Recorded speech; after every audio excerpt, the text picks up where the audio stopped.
মরহুম আবুল আলা মওদুদীর 9 জন সন্তান ছিলেন, 6 ছেলে ও 3 মেয়ে। ছেলেরা হলেন ওমর ফারুক, আহমদ ফারুক, মোহাম্মদ ফারুক, খালিদ ফারুক, হুসাইন ফারুক ও হায়দার ফারুক। তার মেয়েদের নাম জানি না, আর জানার দরকারও নেই। সব ছেলেকেই অত্যন্ত মহব্বত করতেন মওদুদী সাহেব। ওমর ফারুককে মজা করে জগ্গুন মিয়া, আহমদ ফারুককে চঞ্চন মিয়া, মোহাম্মদ ফারুককে উম্মন মিয়া, খালিদ ফারুককে গুড্ডু মিয়া বলে ডাকতেন, আর হুসাইন ফারুককে হুসাইন মিয়া এবং হায়দার ফারুককে হায়দার মিয়া বলে ডাকতেন।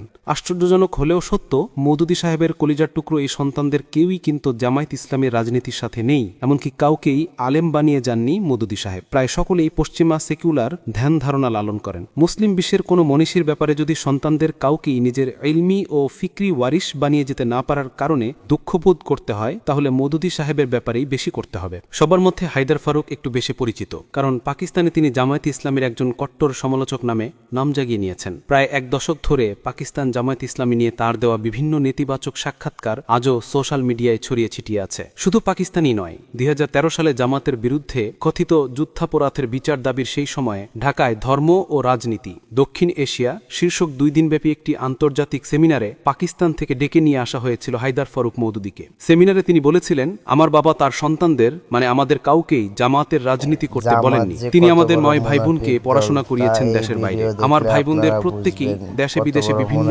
পেশায় খুব ভালো অবস্থানে আছে। হায়দার ফারুক বলেছিলেন, বাবা আমাদের জামাত থেকে দূরে সরিয়ে রাখতেন। একজন ড্রাগ বা মাদক ব্যবসায়ী যেমন মাদক বাসার বাইরে রেখেই আসে, বাচ্চাদের ছুতে দেয় না, তেমনি বাবাও কখনো জামাতকে আমাদের ঘরে নিয়ে আসেননি, সব সময় বাইরে রাখতেন। এমনকি দূর থেকে দাঁড়িয়ে যদি কখনো আমরা কেউ জামাতের সমাবেশ দেখতে চাইতাম, তাও দেখতে দিতেন না, বলতেন তোমার কি দরকার এখানে। এছাড়াও বাংলাদেশ পাকিস্তানের রাজনীতি, মুক্তিযুদ্ধ, যুদ্ধাপরাধ, বাংলাদেশি জামাতি ইসলামী নিয়ে অনেক কথাবার্তা বলেছিলেন হায়দার ফারুক মওদুদী। মূলত আওয়ামী লীগই তাকে ডেকে এনে যুদ্ধাপরাধীদের শাস্তির বৈধতা দিতে এবং বাংলাদেশে জামাতের ধর্মভিত্তিক রাজনীতি নিষিদ্ধ করতে পূর্ব পরিকল্পনা মাফিক এই সেমিনারের আয়োজন করেছিল, আর এতে আওয়ামী লীগ সফল হয়েছিল। ঢাকায় অনুষ্ঠিত সেমিনারেই তিনি এই কথাগুলো প্রথম বলেননি, বরং পাকিস্তানেও তিনি নিয়মিত এই কথাগুলোই বলেন। ঢাকার সেমিনারে বলা কথাগুলো তৎকালীন গদি মিডিয়া খুব ফলাও করে প্রচার করেছিল। সারা দেশে এটা নিয়ে সমালোচনা দেখা দিয়েছিল। বাংলাদেশের বেশিরভাগ মানুষ যেখানে পাকিস্তান জামাত, মওদুদী ও তার পরিবার সম্পর্কে মোটেও কিছু জানত না, তারাও সব জেনে গিয়েছিল। সে সময় বেশ বিপাকে পড়েছিল জাসি। হায়দার ফারুক মওদুদীকে একজন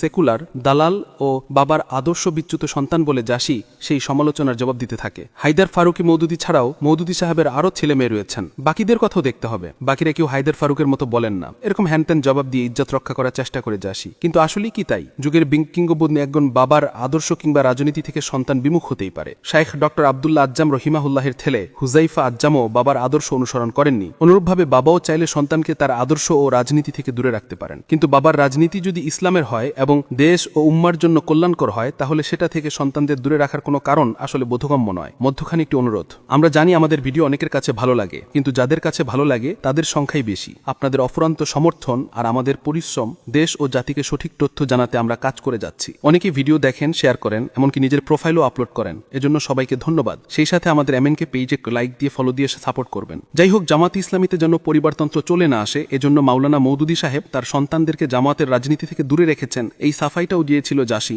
এখনো গায়, কিন্তু এটা নিছক মনকে প্রবোধ দেয়া ছাড়া আর কিছুই না। হায়দার ফারুকের এমন মন্তব্যের কিন্তু প্রতিবাদ আসেনি মওদুদীর পরিবার থেকে, না কোনো ছেলে থেকে, না কোনো মেয়ের তরফ থেকে। হায়দার ফারুকই পাকিস্তানে ও পাকিস্তানের বাইরে দেদারসে এসব বলে গেলেও তার পরিবার কিন্তু চুপ, তার মানে এটাই তাদের পারিবারিক কথা। হায়দার ফারুকই ছাড়াও মওদুদী সাহেবের আরেক ছেলে সৈয়দ হুসাইন ফারুক মওদুদী, হুসাইন মিয়া, রীতিমতো আফতাবে ইলম ও ইরফান সৈয়দ আবু আলা মওদুদী নামে একটি কিতাব লিখে রীতিমতো বিস্ফোরণ ঘটিয়েছেন। 230 পৃষ্ঠার এই বই তর্জমানুল কুরআন পাবলিকেশনস, উর্দু বাজার, লাহোর থেকে প্রকাশিত হয়েছে। এই বইয়ে মৌলানা মওদুদী সাহেবের জীবন ও কীর্তি উল্লেখ করার পাশাপাশি রয়েছে মৌলানা মওদুদী ও জামাতের মধ্যকার শীতল যুদ্ধ ও দূরত্বের অনাকাঙ্ক্ষিত আখ্যান। মৌলানার জীবদ্দশাতেই যে জামাত হাইজেক হয়ে যায় সেটাই ফুটে উঠেছে। এই ব্যাপারে বলতে গেলে পোস্ট বড় হয়ে যাবে, পরবর্তী কোনো এক পোস্টে বিস্তারিত আলাপ করবে ইনশাআল্লাহ। MQM এই ইউটিউব চ্যানেলে প্রচারিত সেই সাক্ষাৎকারে হায়দার ফারুক মওদুদীকে জিজ্ঞেস করা হয়েছিল, আপনাদের বাবা সৈয়দ মওদুদী সাহেব কেন আপনাদেরকে জামাত ইসলামীর রাজনীতি থেকে দূরে রেখেছিলেন? জবাবে তিনি বলেছিলেন, আমাদের বাবা জানতেন এই জামাতের শেষ পরিণতি কি হবে। এত সত্য দেখুন, এই লোকেরা